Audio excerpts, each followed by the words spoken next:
Time flies. Yeah, it does. I mean, were you putting her on just now? No.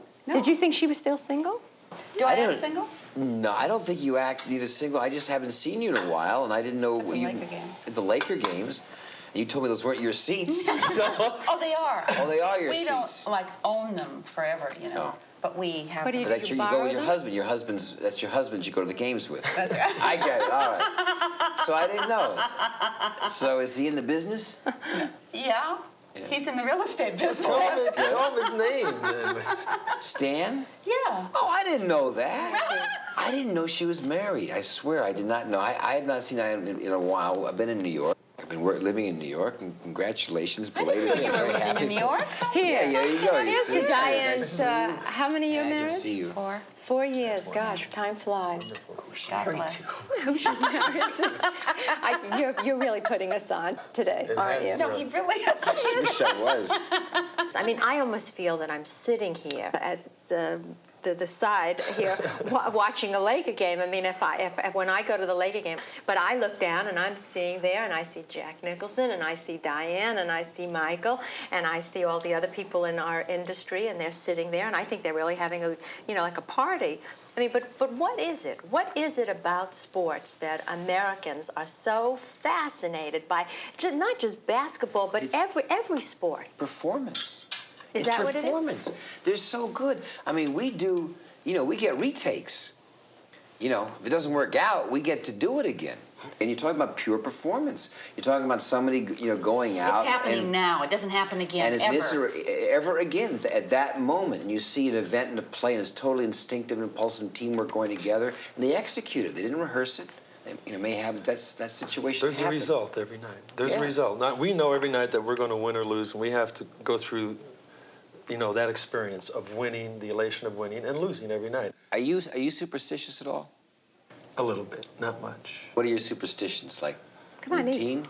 Superstitions? Are you do you do routines or anything? Yeah, like I that? have one, and that is, from a professional standpoint, I will, when I leave the locker room just prior to the game, I will walk down the corridor, and I will not leave. It'd be about 1:30 to go, and then I'll walk underneath the bleachers, and I'll stand there for like 30 seconds, and I'll look at the clock, and I will check the energy of the crowd. I ran into you one day down there, coming out of that little corner. It's a little haven that I have just prior to The the forum. game. I was surprised. That's to if see half the there. crowd is there by then. That's right. It's hard to the get a energy of it. sense. Some nights you can You're right. sense there's a crackle in Yeah. the crowd, but I don't like to go out onto the floor early. Yeah. And it When just did sort of that depends. start? And why did it start? Well, it started in the beginning. The first time I did it because I was afraid. my first, Fear's a my good first word. game as a head coach, I walked in underneath this arena. I walked in this little cove, and I didn't want to go out there. I mean, that was like 8 years ago, and I finally started going to the same place. It's sort of like a nice comfort spot for me. And I think you're lucky, though, Pat. You know that you've made, you're a Gentleman's Quarterly. I mean, you've like become the hot new man all over the place. What made you? You weren't given any really great tools to work with, and so, how do you go from A to B? I was lucky. I had great. I had a father who was a coach his whole life. I had 14 other coaches in my life who were mentors. My father taught me a great lesson about competition when I was 9. And, he used to take me down, had my brothers take me down to Lincoln Heights to play basketball. And I was 9. I didn't really want to play. I didn't know how to play. And I used to go down there every day, and I'd get beat up, and I would run home crying. And my brothers would try to help me, and I wouldn't pay any attention to them. I'd hide in the garage every night. And then at the dinner table, my father would ask my brothers, how did he do today? And they would say he did great. They would lie to him. One day I didn't show up at the dinner table, and I was in the garage, and I didn't come out. I was still ashamed. And finally he told my brother Lee, my oldest brother, to go in the garage, take me out, bring me into the house, sit me down, and I was still bawling from getting beat up again. This is about 2 straight weeks of this. And my brother Lee looked my father in the eye, and he said to him, why do you make us take him down there every day? He doesn't want to be there. Every day we take him down there, he gets beat up, he runs home crying. And, Dad, why do you make us do that? And my father stood up like he can, and he said, because I want you to teach him not to be afraid. I think it's all perspective, and I think you only get perspective as you go through your career over a period of time. And I really believe that there's no failure, and I don't believe there's any success. Once you have this perspective, it's about results only. So I don't feel like if I lose a championship this year, if the Lakers lose a championship this year, it will be a result that I don't like, and probably externally, the people out who judge us won't like it, but I'm not going to be affected by what they think. They'll just come back and try to do a better job next year. How do you all handle it? I don't know so much if you've gotten it yet, Pat, but I see them write stories about you, that you're really leaving basketball, that you're going to really go into the movies, that you're really going to become an actor, that you're going to say goodbye to this. And I read stories about you, that your marriage is either breaking up or it's heading into something, you got a secret lover someplace else. Or you got something else. And Michael, every third day, he's got something else happening in his life. He's on with his wife, he's off with his wife. I mean, they write these things in the tabloids all the time. How do you handle it? It hurts. It hurts not so much for yourself. It hurts your son, and it hurts your wife. And it really is unfortunate that magazines and newspapers can make a profit exploiting fictionalized stories, just hearsay, whatever. You can just literally make up things. They have a photograph. What they do is, it was in Cannes. This is a good story. In Cannes, at the film festival, one of those functions, I took 300 photographs, with all those different people. Boom. How you doing? Right. One of the photographs, ta-da-tunk. My weekend, ta-da-boom, with Michael Douglas, the thing. Lo, thank gosh, my wife was with me that weekend. This girl who describes the whole thing Dyan was right there, so at least personally for her, there's not even a question of having to worry about the credibility thing. It really is silly after a while, because people believe what they read. My assistant coach, Bill Burtka, had a great line about what you're talking about, because every place you go, people will come up and they say, well, can you take a picture with me? And this is for my brother and my sister. I've always wanted to, got cameras flying around. And we're at the baggage claim area, Logan Airport in Boston. And so I take a picture with these three guys. And it was, fine. And there are other people taking pictures with Kareem and Magic. And Bill Burtka walks up behind me and he whispers in my ear. He says, you didn't realize you just took a picture with the president of Screw Magazine, and it's going to be published next month. You can see how things like that can get distorted totally. No. You had a lot of that happen to you, though, Di. Oh, yeah. How did you deal with it? I don't read them anymore. I don't read newspapers. You don't at all? You mean you don't know about anything that's going on in the world? Yes, I do. Won the Lakers game last night. I know the important stuff. But I don't know. I don't read it. I don't read reviews anymore. I don't read my reviews. Yeah. Listen, it has to start. It has to start where it winds up. Well, for instance, first time I was nominated for an Oscar, and I lost, I was so depressed that I couldn't get out of bed the next day. I'm learning how to pick myself up. I think Rona was talking about more personal things than the Oscars in terms of the press that you had to deal with earlier on, What, too. are you helping her now? I'm not letting anybody off the hook. She's not. You were here for 4 hours before you walked in here. No, I What just. is this? No, I'm just one. I mean, she Right.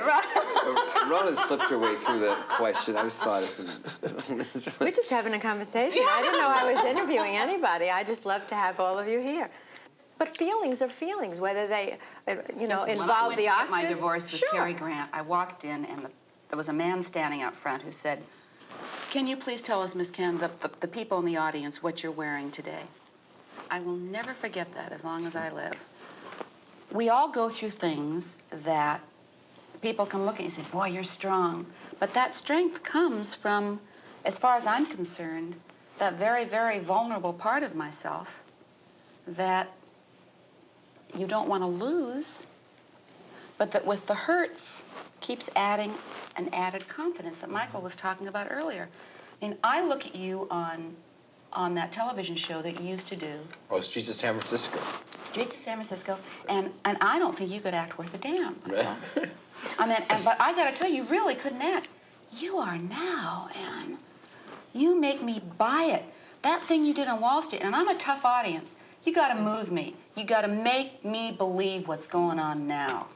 Now, what's happened? Yeah. If everything had just gone along hunky-dory in our lives up to now, if we hadn't had to look at those lies about ourselves, if we hadn't had to look at some of the truths about ourselves that weren't very pretty to look at, and conquered them, that thing that inside you made that turn into that reality never would have happened. I don't care what anybody says. You know, what you're talking about is being able to develop scars. You know, the Lakers as a team didn't truly become a great team until they had a year of dissension, until we choked, until we had our worst moments after 5 years of being together. Did this team finally develop the scars and the character to break through? And that was in '85. That's right. And you have to develop scars. You have to take some hits, and then all of a sudden you do have your walk on stage and you have your opportunity. And since then, the team has truly been a great team. They've been a unique team.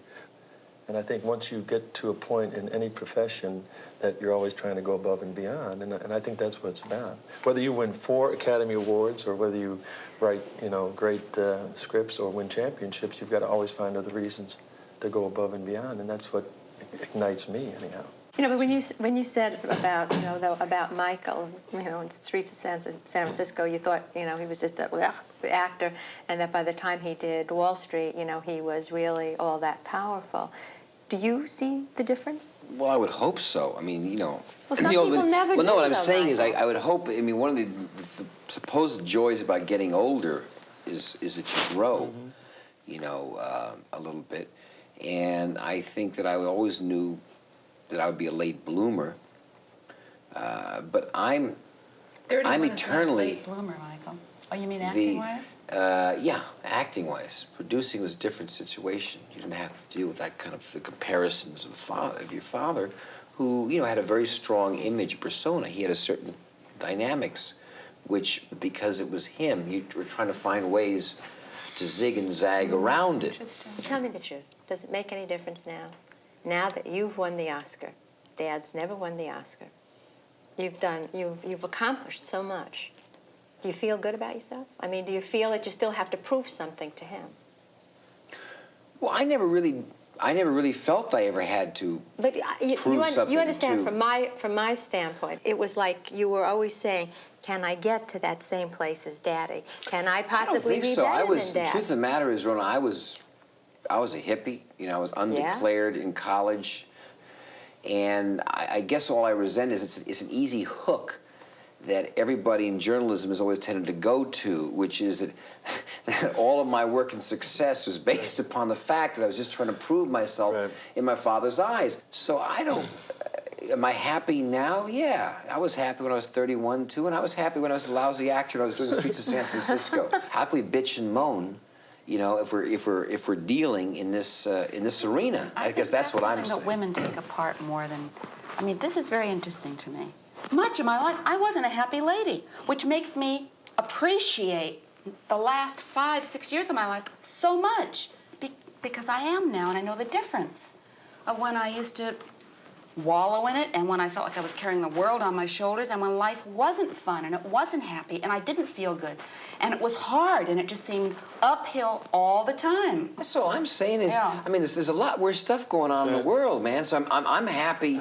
You know, I feel blessed. Right. And to sit here and talk about how hard it was with what else is going on in the world is really, you know, pretty presumptuous and ridiculous. But I think what Di is saying, to some degree, is that I think that for men, it has always been different. This has never been an easy kind of thing for women. So women who have wanted to make something of themselves have always had a more difficult time. And I think that we're always looking to you for answers. You've had a more difficult time, but you've also, I think it's a product. Right, here we go. Let's go. I think it's you know, I think that there is a camaraderie amongst men in the workforce, where they have this shorthanded way of talking to each other, and it's based upon wars and battles, and it's okay, and upper lip, stiff upper lip. Why is that? Why is there a shorthanded thing between men that men can't have with women? I don't know generally, but I feel generally that the women feel that they have a need to be sometimes more emotional and feeling. You started into something. Oh, geez. And I want you to finish the thought, because it's important to Dyan and myself. What is the question? May I reiterate? Please do. The question was this, Michael. You made a statement that I latched onto because it's interesting to me. You said that there was a shorthand lingo between men in the business. I said, is that same lingo possible to have with women who are in business? Absolutely. Well, somebody once said it to me. It's really interesting. I mean, guys in large part right now, I think, are really lost. I really think guys feel like worker drone bees. They look at women and they have cycles like the moon. They give milk. They can give birth. They can be artificially inseminated. They don't even need a man to have birth anymore, all right, to have a child, other than semen, okay? On the other side, what's happened is under some of this philosophy is that women believed they had to succeed in their careers, they had to succeed as a mother, they had to succeed as a wife, and they're failing. Because you can't do it all. You cannot do it all. Why not? Well, generally, maybe you can, and there may be some unique situations of people that can. I generally see, there's a lot of different stories of people who are unable to, women who feel then all of a sudden the pressures that guys feel even magnified stronger because they're not succeeding well in all of those areas at the same time. Something's got to give. When I'm making a movie, my family unfortunately comes second, and that's what happens sometimes. As we know, people that have finally gotten out there, realized they weren't missing anything, and if they're fortunate enough to have an economic choice where it's not a question of 2 paychecks, are reverting back and say, listen, I want to go back to being a homemaker. I just think we should be kinder to each other, generally. You know, Chris is... I feel women's anger, I guess, a lot. You know, generally what I'm saying. Well, I think they feel that they've been... I've never been a member of a women's group. But I do understand that there is more to express than motherhood and baking a pie. There is more to express than having his dinner ready. There is something inside of me. I know women now who are in their 40s and 50s who are getting divorces because their husbands don't understand that. I think Michael was also saying something before, which he was talking in generalities, and I might be wrong, but, you know, take, for example, your wife, who's a beautiful woman. I would imagine she's also, I mean, she's a very bright woman. She's, you know, enormously accomplished. It has to be frustrating for her, Michael. Or maybe it's difficult for you to, because you need a support system. I think that all people who are very creative, men need a support system, women need a support system. And if she's not going to be around for you, what does that do for you? And if you're not going to be around there for her, what kind of a marriage do you then have? And how do you make that work? And how do you be kinder to one another under those circumstances? For Deandra, no, I think, you know, Deandra's 13 years younger than I am. I mean, I married Deandra when she was 20, but Deandra's she works at the Metropolitan Museum, you know, in the Department of Film and Television, produces documentaries. And I must say, I love it because each time Deandra works, she gets more sensitive and more humble about, oh, this is what I was trying to say before, oh, I see, this is not all autographs and sunglasses, is it? I said, you really, my God, I realize now how many hours you work, and she's much more aware and sensitive of this work ethic that's been, you know, goes on for a long time. So it's been actually very, very positive. Unless you can get them, people, passionately involved in each other's work, I mean, you know, married couples. And Michael talks about being kinder, that we should be kinder to one another. I'd take it a step farther, and I think we have to totally bring both into our lives. I mean, Chris is as much a part of the Lakers as I am, and believes in it, and is passionately involved in it. But you've allowed and encouraged Well, that. I want her there. Sure. I mean, we are a family. We are a team. I mean, it's us that's trying to make this life for ourselves and James and Elizabeth. And she is my best friend and my confidant. I mean, I don't ever try to shuttle her out of anything. She's there. She's into my mind. She's into the Lakers. But you got to bring him and make everybody feel like they're part of it. The perception about Chris is that she is overbearing, that she is too strong, and that she takes too big a role in my life, which I think is ridiculous. That's great. I can't get enough of that input from her. In order to be successful in your life, I'm a firm believer of it now after 18 years of marriage, Michael's yours, is that it's got to be successful at home. If it's not successful at home, and if it's not together at home, and there isn't the kind of support that's going to help a lot of these women, or women that are going to help men to understand why they want to break through, then it's not going to work. Well, on that note, I thank you all. Thank you. Thank you. Thank you. Thank you very much. Now we have a food fight.